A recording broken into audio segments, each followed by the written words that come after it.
Hi ನಮಸ್ತೆ ಸ್ನೇಹಿತರೆ, S competitive ಇನ್ಸ್ಟಿಟ್ಯೂಟ್ಗೆ ಸ್ವಾಗತ.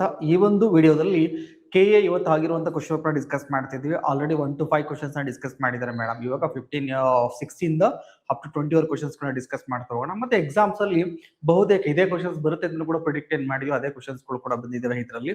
ಸೊ ಹಾಗಿದ್ರೆ ಇಲ್ಲಿ ನೋಡ್ತಾ ಹೋಗೋಣ. ಮೊದಲನೇ ಕ್ವಶನ್ಸ್ ಏನಿದೆ ನೋಡ್ತಾ ಹೋಗೋಣ. Already 1 to 5 madam already discuss ಮಾಡಿದ್ದಾರೆ ಶ್ವೇತಾ ಮೇಡಮ್. ಸೊ ನೆಕ್ಸ್ಟ್ ನೋಡ್ತಾ ಹೋಗೋಣ. ಇಲ್ಲಿ ಮೊದಲನೇ ಕ್ವಶನ್ 6th ಕ್ವಶನ್ಸ್ ಏನ್ ಕೊಟ್ಟಿದೆ, ಡಿ ಸೀರೀಸ್ ಅಲ್ಲಿ D1 ಸೀರೀಸ್ ಅಲ್ಲಿ ಏನಿದೆ, 21ನೇ ಶತಮಾನದಲ್ಲಿ ಹಿಂದೂ ಮಹಾಸಾಗರದ ಭೌಗೋಳಿಕ ರಾಜಕೀಯ ಪ್ರಾಮುಖ್ಯತೆ ಹೆಚ್ಚಲು ಈ ಕೆಳಗಿನವುಗಳಲ್ಲಿ ಯಾವುದು ಪ್ರಮುಖ ಕಾರಣವಾಗಿದೆ ಅಂತ ಕ್ವಶನ್ಸ್ ಕೊಟ್ಟಿದೆ. So clear.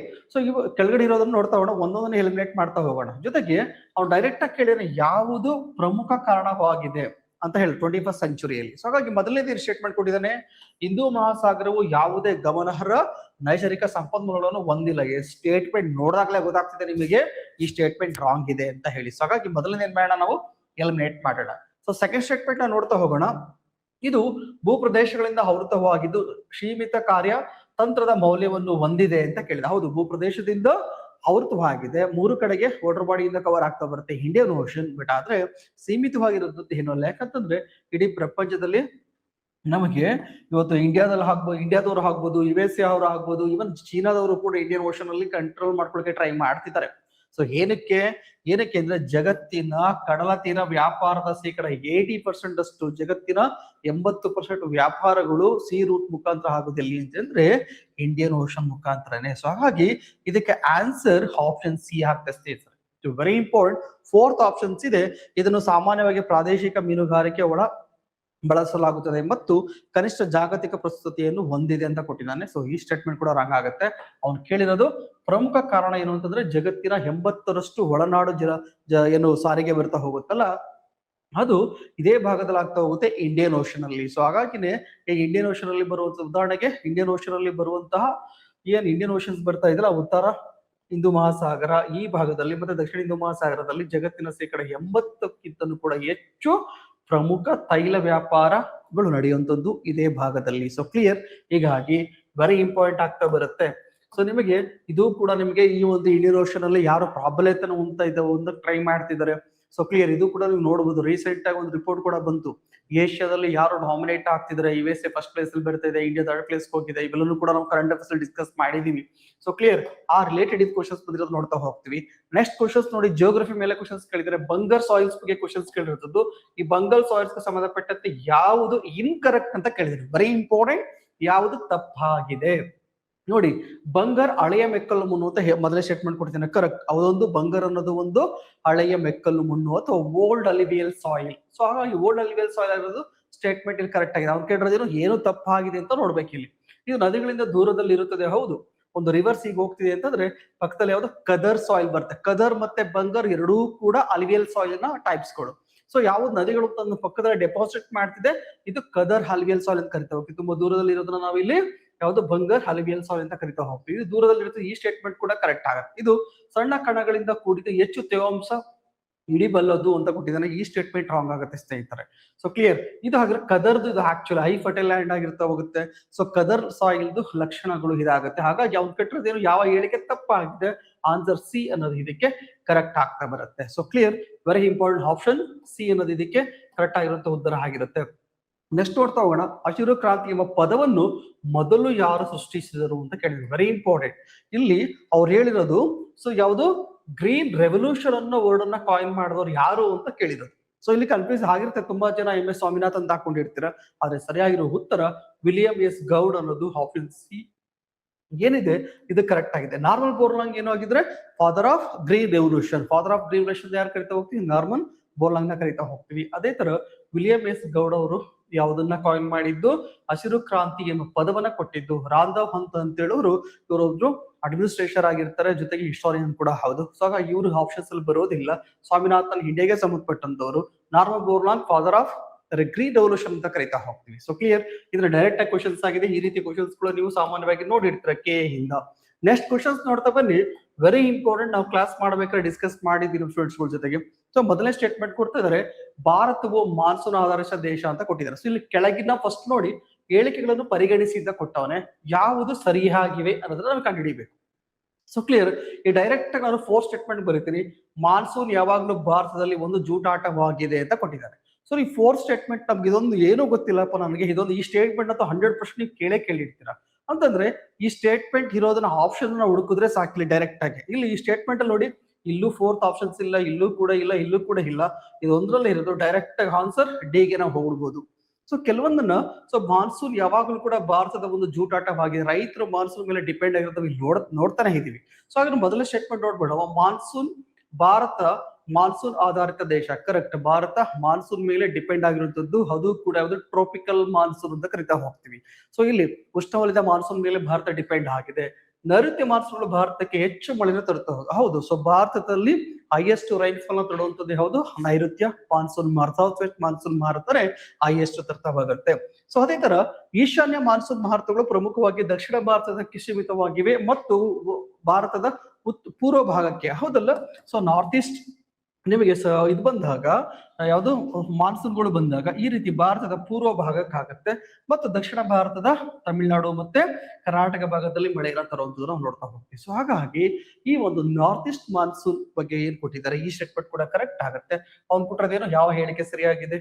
ಸೊ ಹಾಗಾಗಿ ಮಾನ್ಸೂನ್ ಜೊತೆಯಲ್ಲಿ ಭಾರತದ ರೈತರು ಆಡುವುದು ಜೂಡಾಟ ಎಲ್ಲ ಕಡೆ ಕೇಳಿರ್ತೀರಾ. 4th ಆಪ್ಷನ್ಸ್ ಕೂಡ, 4th ಸ್ಟೇಟ್ಮೆಂಟ್ ಕೂಡ ಕರೆಕ್ಟ್ ಆಗಿದೆ. ಆಲ್ ಆಫ್ ದಿ ಎಬೋ ಅನ್ನೋದು ಇಲ್ಲಿ ಕರೆಕ್ಟ್ ಆಗಿರುವಂತದ್ದು. ಸೊ ಫಾರ್ ಎಕ್ಸಾಂಪಲ್ ನಮ್ಗೆ ಏನು ಗೊತ್ತಿಲ್ಲ, 4th ಆಪ್ಷನ್ಸ್ ಒಂದೇ ಗೊತ್ತಿದೆ ನಿಮ್ಗೆ ಅನ್ನೋದಾದ್ರೆ ಆಲ್ ಆಫ್ ದಿ ಬಗ್ಗೆ ಡೈರೆಕ್ಟ್ ಆಗಿ ಹೋಗ್ಬೋದು, 3ನ್ನ ಎಲಿಮಿನೇಟ್ ಮಾಡುವ ಮುಖಾಂತರ. So clear. ನೆಕ್ಸ್ಟ್ ಕ್ವಶನ್ಸ್ ನೋಡೋಣ. 10th ಕ್ವಶನ್ಸ್ ಕೊಟ್ಟಿದ್ದಾರೆ. ಸೊ 10ನೇ ಕ್ವಶನ್ಸ್ ಅಲ್ಲಿ ಎಂತ ಕ್ವಶನ್ಸ್, ಕೆಳಗಿನ ಹೇಳಿಕೆಗಳನ್ನು ಪರಿಗಣಿಸಿ ಅಂತ ಕೊಟ್ಟಿದ್ದಾರೆ. ವಿಪತ್ತು ನಿರ್ವಹಣಾ ಕಾಯ್ದೆಯನ್ನ, ಡಿಸಾಸ್ಟರ್ ಮ್ಯಾನೇಜ್ಮೆಂಟ್ ಆಕ್ಟ್ ಅನ್ನ ಯಾವಾಗ ಪಾಸ್ ಮಾಡಿದ್ದು ಅಂದ್ರೆ 2005 ಅಂತ ಕೊಟ್ಟಿದ್ದಾರೆ. ಸ್ಟೇಟ್ಮೆಂಟ್ ಇದು ಕರೆಕ್ಟ್ ಆಗುತ್ತೆ. ಸೊ ಮೊದಲನೇ ಸ್ಟೇಟ್ಮೆಂಟ್ ಎಲ್ಲಿದೆ? ಐ ಅನ್ನೋದು ಕರೆಕ್ಟ್ ಆಗಿದೆ. ಅವ್ನು ಕೇಳಿರೋದು ಏನಂತ, ಇಲ್ಲಿ ಹೇಳಿಕೆಗಳು ಸರಿಯಾಗಿವೆ, ಯಾವ್ದು ಕರೆಕ್ಟ್ ಆಗಿದೆ ಅಂತ ನಾವಿಲ್ಲಿ ನೋಡ್ಬೇಕಾಗಿರೋದು. ಸೊ ಹಾಗಾಗಿ ಮೊದಲ ಸ್ಟೇಟ್ಮೆಂಟ್ ಕರೆಕ್ಟ್ ಇದೆ. ಅವ್ನು ತಪ್ಪುಕೊಟ್ಟು ಆಪ್ಷನ್ ಬಿ ನ ನಾವಿಲ್ಲಿ ಹೆಲ್ಮೆಟ್ ಮಾಡಬಹುದು. ಸೊ ಆಪ್ಷನ್ ಸಿ ನ ಇಲ್ಲಿ ಹೆಲ್ಮೆಟ್ ಮಾಡ್ತಿದ್ವಿ. ಅದೇ ತರ ಕೇಂದ್ರ ಗೃಹ ಸಚಿವರು ರಾಷ್ಟ್ರೀಯ ವಿಪತ್ತು ನಿರ್ವಹಣಾ ಪ್ರಾಧಿಕಾರದ ಅಧ್ಯಕ್ಷರು ಇಲ್ಲ, ಯಾರು? ಪ್ರಧಾನಿಯವರು NDMA ನ ಅಧ್ಯಕ್ಷರಾಗಿರ್ತಾರೆ. ಸೊ ಹಾಗಾಗಿ 2ನೇ ಸ್ಟೇಟ್ಮೆಂಟ್ ರಾಂಗ್ ಆಯ್ತು. ಅವ್ನು ಕೇಳಿರೋದು ಸರಿಯಾಗಿರೋದು. ಹಾಗೆ ಬಿ ಅನ್ನೋದೆಲ್ಲದಿರುತ್ತೋ ಅವೆಲ್ಲವನ್ನು ಕೂಡ ಎಲಿಮಿನೇಟ್ ಮಾಡ್ತಿದೀವಿ. ಆಪ್ಷನ್ ಎ ಬರೋದಿಲ್ಲ, ಆಪ್ಷನ್ 4th ಕೂಡ ಬರೋದಿಲ್ಲ. ಸರಿಯಾಗಿರೋ ಆನ್ಸರ್ ಹಾಗಿದ್ರೆ 2 ಆಗಿದ್ರೆ ಇನ್ನು ಉಳಿದಿರೋದು 2 ಸ್ಟೇಟ್ಮೆಂಟ್ ಕೂಡ ಏನಾಗಿರುತ್ತೆ? ಕರೆಕ್ಟ್ ಆಗಿ 9 ಸದಸ್ಯರನ್ನ ಹೊಂದಿರ್ತಾ ಬರುತ್ತೆ. ಅದೇ ತರ 5 ವರ್ಷಗಳ ಅಧಿಕಾರಾವಧಿಯನ್ನು ಹೊಂದಿರುತ್ತೆ. ಡೈರೆಕ್ಟ್ ಆಗಿ ನಾವಿಲ್ಲಿ ಮಾಡಬಹುದು. ಸೊ ಇಲ್ಲಿ ವಿಪತ್ತು ನಿರ್ವಹಣೆ ಬಗ್ಗೆ ಕೂಡ ಡೈರೆಕ್ಟ್ ಆಗಿ ಕ್ವಶನ್ಸ್ ಆಗಿರುತ್ತೆ. ಇದನ್ನು ಕೂಡ ಕ್ಲಾಸ್ ಮಾಡ್ಬೇಕಾದ್ರೆ ಕವರ್ ಮಾಡಿ. ಇನ್ನು ಲಾನಿನ ಮತ್ತು ಎಲಿನೋ ಬಗ್ಗೆ ಕ್ವಶನ್ಸ್ ಕೇಳಿರುವಂತದ್ದು. ಸೊ ರೀಸೆಂಟ್ ಡೇಸ್ ಅಲ್ಲಿ ಇದ್ರ ಬಗ್ಗೆ ತುಂಬಾನೇ ಕ್ವಶನ್ಸ್ ಆಗ್ತಿದೆ. ಸೊ ಲಾನಿನ ಮತ್ತು ಯಾವುದು ಲಾನಿನ ಅವ್ನು ಕೊಟ್ಟಿದ್ದಾನೆ. ಲಾನಿನ ಆಸ್ಟ್ರೇಲಿಯಾದಲ್ಲಿ ಇತ್ತೀಚೆಗೆ ಪ್ರವಾಹಕ ಕಾರಣವಾಗಿತ್ತು ಎಂದು ಶಂಕಿಸಲಾಗಿದೆ. ಲಾನಿನ ಎಲ್ಲಿನಾಗಿಂತನೂ ಕೂಡ ಹೇಗೆ ಭಿನ್ನವಾಗಿದೆ ಅನ್ನೋದನ್ನ ಇಲ್ಲಿ ಸ್ಟೇಟ್ಮೆಂಟ್ ನ ಕೊಟ್ಟಿರುವಂತದ್ದು. ಅವನು ಮೊದಲನೇ ಸ್ಟೇಟ್ಮೆಂಟ್ ಹೇಳಕೊಟ್ಟಿದ್ದಾನೆ. ಇದರಲ್ಲಿ ಯಾವ ಹೇಳಿಕೆಗಳು ಸರಿಯಾಗಿವೆ ಅನ್ನೋದನ್ನ ನೀವು ಇಲ್ಲಿ ಕಂಡುಹಿಡಿಯಬೇಕು.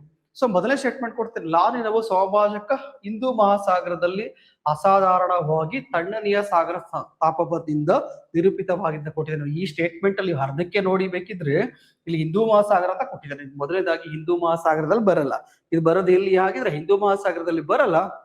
ಇದು ಬರ್ತಿರೋದು ಪೆಸಿಫಿಕ್ ಓಷನ್ ಅಲ್ಲಿ. ಸೊ ಸ್ಪೆಸಿಫಿಕ್ ಓಷನ್ ಬರ್ತಾ ಇದೆ. ಈ ಸ್ಟೇಟ್ಮೆಂಟ್ ಇಟ್ಕೊಂಡು ಇಲ್ಲೇ ಇದು ತಪ್ಪು ಅಂತ ಹೇಳ್ಬೋದು. ಇನ್ನು ಅದೇ ತರ ಬಂದಾಗ ನಿಮಗೆ ಎಲ್ಲಿನೋ ಬಂದು, ಸೊ ಎಲ್ಲಿನೋ ಭಾರತ ನೈಋತ್ಯ ಮಾನ್ಸೂನ್ ಮೇಲೆ ವ್ಯತಿರಿಕ್ತ ಪರಿಣಾಮ ಬೀರುತ್ತದೆ ಅಂತ ಕೊಟ್ಟಾರೆ. ಸೊ ವ್ಯತಿರಿಕ್ತ ಪರಿಣಾಮ ಬೀರಲ್ಲ.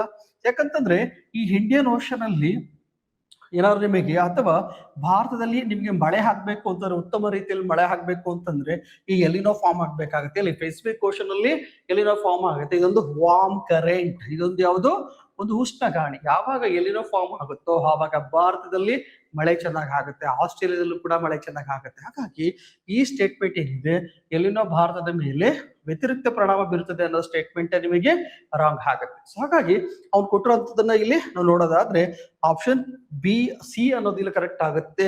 1ನೇ ಸ್ಟೇಟ್ಮೆಂಟ್ ಕೂಡ ತಪ್ಪಿದೆ. 1 ಅಥವಾ 2 ಕೂಡ ಅಲ್ಲ. ನೈದರ್ 1 or 2 ಅನ್ನೋದು ಇಲ್ಲಿ ಕರೆಕ್ಟ್ ಆಗಿರುವಂತಹ ಆನ್ಸರ್ ಆಗಿರುತ್ತೆ.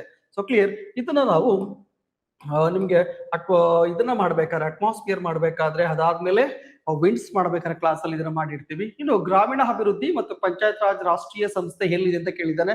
Option A Dehradun, option B Bengaluru, option C Hyderabad, option D ಯಾವುದು ಜೈಪುರ, ಆಪ್ಷನ್ ಸಿ ಯಾವುದು ಹೈದರಾಬಾದ್ ಅನ್ನೋದಲ್ಲಿ ಕರೆಕ್ಟ್ ಆಗಿರುವಂತಹ ಆನ್ಸರ್ ಆಗಿರುತ್ತೆ ಸ್ನೇಹಿತರೆ. So clear. ಇದೇ ತರ ಬಂದಾಗ ನೆಕ್ಸ್ಟ್ ಕ್ವಶನ್ಸ್ ನೋಡೋಣ. Very important. ಇದ್ರ ತುಂಬಾ ಸಲ ಎಕ್ಸಾಮ್ಸ್ ಅಲ್ಲಿ ಕ್ವಶನ್ಸ್ ಕೇಳಿರುವಂತದ್ದನ್ನ ಡೈರೆಕ್ಟ್ ಆಗಿ ಕ್ವಶನ್ಸ್ ಕೇಳಿದ್ರೆ ಇಲ್ಲೂ ಕೂಡ ಎರಡು ನೀವು ಮ್ಯಾಚ್ ಫಾಲೋಯಿಂಗ್ ಕೊಟ್ಟಿದ್ರೆ ಯಾವ ಸಂಕೇತಗಳು ಕರೆಕ್ಟ್ ಆಗಿದೆ ಅಂತ ನೀವು ಮ್ಯಾಚ್ ಮಾಡಬೇಕು. ಇಲ್ಲ ಅದೇ ತರ ನೋಡೋದಾದ್ರೆ ಅಲ್ಲಿ ಸೈಕ್ಲೋನ್ಗಳನ್ನ ಯಾವ ಭಾಗದಲ್ಲಿ ಕರಿತೀವಿ? ಸೈಕ್ಲೋನ್ಸ್ ನಿಮ್ಗೆ ಗೊತ್ತಿರುತ್ತೆ ಯಾವುದು? ಭಾರತದ ಬಂಗಾಳ ಕೊಳ್ಳಿ ಮತ್ತು ಅರೇಬಿಯನ್ ಸೀಗಳಲ್ಲಿ. ಸೊ ಇಂಡಿಯನ್ ಓಷನ್ ಅಲ್ಲಿ ನಾವೇನ್ ಕರಿತಾ ಹೋಗ್ತೀವಿ? ಸೈಕ್ಲೋನ್ಸ್ ಅಂತ ಕರಿತೀವಿ. ಎಗೆ 4 ಅನ್ನೋದು ಆಪ್ಷನ್. ಎಗೆ 4 ಅಂತಂದ್ರೆ ಇವೆರಡೂ ಕೂಡ ನಾವಿಲ್ಲಿ ಎಲಿಮಿನೇಟ್ ಅನ್ನ ಮಾಡಬಹುದು. ಅದೇ ತರ ಟೈಫೂನ್ಗಳು, ಹರಿಕೇನ್ಗಳು ಮತ್ತೆ ವಿಲ್ಲಿಗಳು ನಿಮಗೆ ಹಾಗೆ ಹರಿಕೇನ್ಗಳು ಎಲ್ಲಿ ಕಂಡು ಬರ್ತಾ ಹೋಗ್ತವೆ, ಟೈಫೂನ್ಗಳು ಎಲ್ಲಿ ಕಂಡು ಬರ್ತಾ ಹೋಗ್ತವೆ ಅಂತ ನೋಡೋದಾದ್ರೆ, ಫಾರ್ ಎಕ್ಸಾಂಪಲ್ ಸಿ ನ ನೀವು ಹರಿಕೇನ್ಗಳು ಹೋದ್ರೆ ಟೈಫೂನ್ಗಳು ಗೊತ್ತಿಲ್ಲ, ಇನ್ನು ಹರಿಕೇನ್ಸ್ಗಳು ಅಂತ ಗೊತ್ತಿರ್ತವೆ ನಿಮಗೆ. ಹಾಗಿದ್ರೆ ಈ ಹರಿಕೇನ್ಸ್ಗಳು ಎಲ್ಲಿ ಅಂತ ನೋಡೋದಾದ್ರೆ ಎಲ್ಲಿ ನಿಮಗೆ ಅಮೆರಿಕ ಮತ್ತೆ ಕೆರಿಬಿಯನ್ ಐಲ್ಯಾಂಡ್ ಅಲ್ಲಿ, ಅಮೆರಿಕ ಮತ್ತೆ ಕೆರಿಬಿಯನ್ ಐಲ್ಯಾಂಡ್ ಅಲ್ಲಿ ಕಂಡು ಬರ್ತಾ ಹೋಗ್ತವೆ. ಸೊ ಹಾಗಾದ್ರೆ ಹರಿಕೇನ್ಸ್ಗಳು ಎಲ್ಲಿ ಕಂಡು ಬರ್ತವೆ? ಹರಿಕೇನ್ಸ್ ಅನ್ನೋದು ಅಲ್ಲಿ ಸೈಕ್ಲೋನ್ಸ್ಗಳು. ಆ ಸೈಕ್ಲೋನ್ಸ್ಗಳು ಏನ್ ಹೆಸರಿದೆ? ಸೈಕ್ಲೋನ್ಗಳು ವಿವಿಧ ಹೆಸರುಗಳಲ್ಲಿ ಹರಿಕೇನ್ ಕೂಡ ಒಂದು. ಇದನ್ನ ಉತ್ತರ ಅಮೆರಿಕ ಮತ್ತು ಯಾವ್ದ್ರಲ್ಲಿ ಕೆರಿಬಿಯನ್ಸ್ ಅಲ್ಲಿ ನಿಮ್ಮ ಹರಿಕೇನ್ ಅಂತ ಕರಿತಾ ಹೋಗ್ತೀವಿ. ಸಿ ಗೆ ಯಾವುದು 2. ಹಾಗೆ ಸಿ ಗೆ ಯಾವ್ದು 2 ಬರ್ತಿದೆ ಇಲ್ಲಿ ಆಪ್ಷನ್ ನಿಮಗೆ ಇಲ್ಲಿ ಏನ್ ಕೊಟ್ಟಿದಾರಲ್ಲ 2 ಅನ್ನೋ ಆಪ್ಷನ್ ಅಲ್ಲಿ ಕರೆಕ್ಟ್ ಆಗ್ತಾ ಬರುತ್ತೆ. So clear.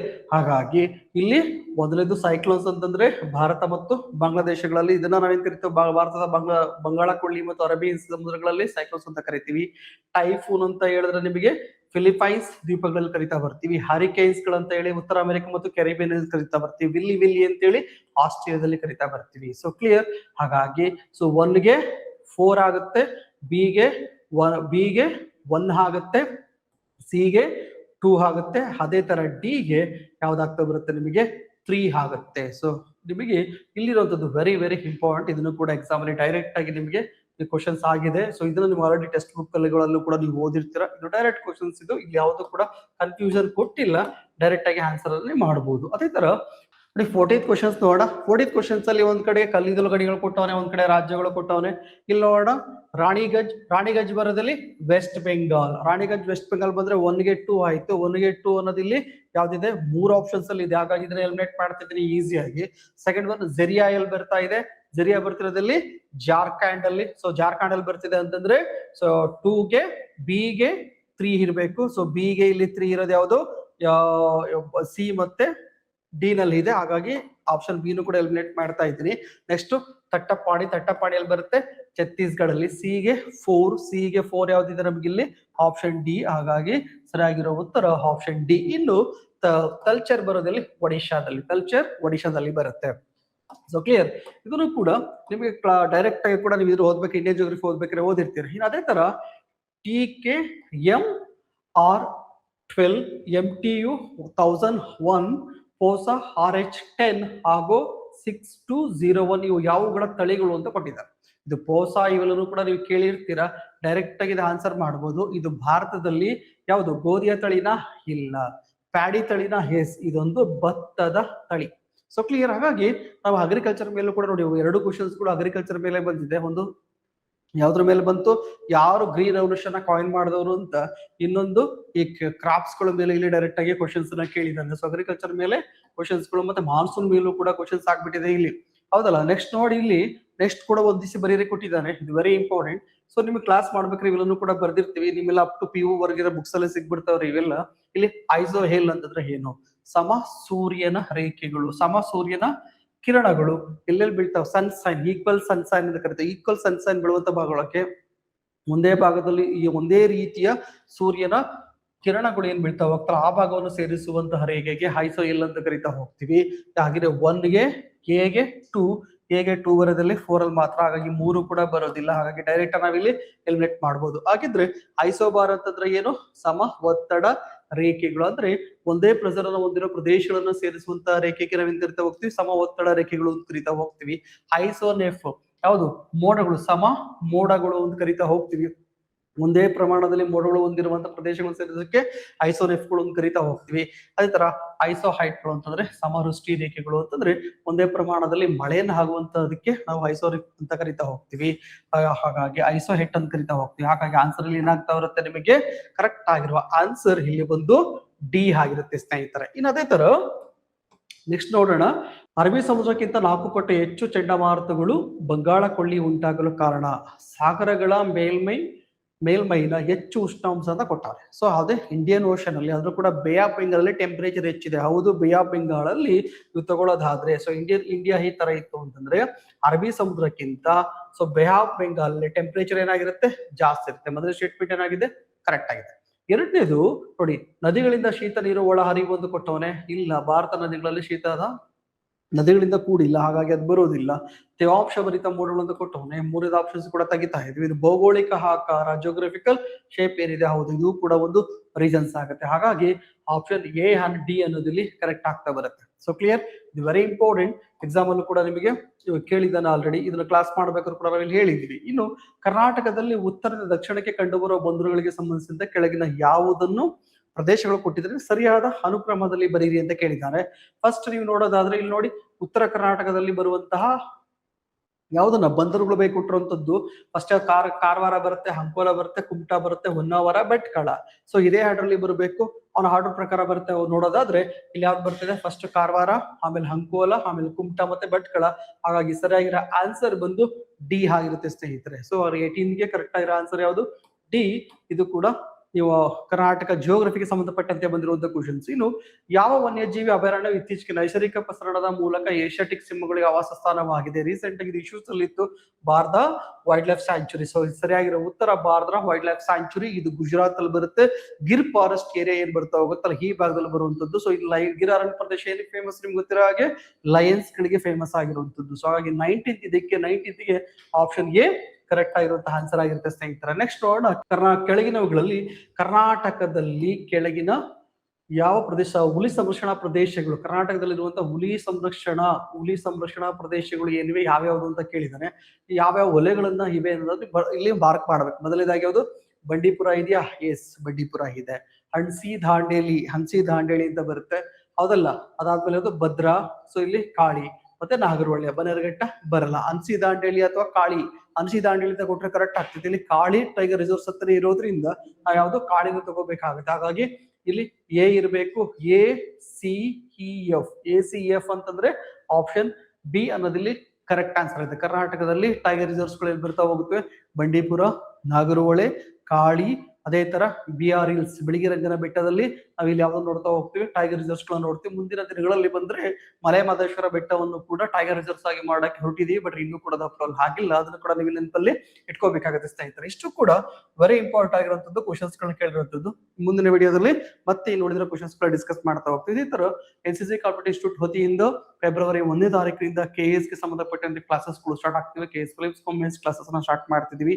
ಯಾರಿಗೆ ಇಂಟ್ರೆಸ್ಟ್ ಇದೆಯೋ ಅವರು ಜಾಯಿನ್ ಆಗಬಹುದು. ಜೊತೆಗೆ ಅರ್ಲಿ ಜಾಯಿನ್ ಆಗೋದಕ್ಕೆ 20% ಡಿಸ್ಕೌಂಟ್ ಕೂಡ ಸಿಗ್ತಿದೆ. ಫಿಲಿಮ್ಸ್ ಪ್ಲಸ್ ಸೈನ್ಸ್ ಎರಡೂ ಕೂಡ ಕ್ಲಾಸಸ್ ಗಳು ಸ್ಟಾರ್ಟ್ ಆಗ್ತಿದೆ ಫೆಬ್ರವರಿಯಲ್ಲಿ. ಸೊ ಯಾರಿಗೆ ಇಂಟ್ರೆಸ್ಟ್ ಇದೆಯೋ ಅವರು ಕೆಳಗಡೆ ಕಾಣುವಂತ ನಂಬರ್ಗೆ ಕಾಂಟ್ಯಾಕ್ಟ್ ಅನ್ನ ಮಾಡಿ.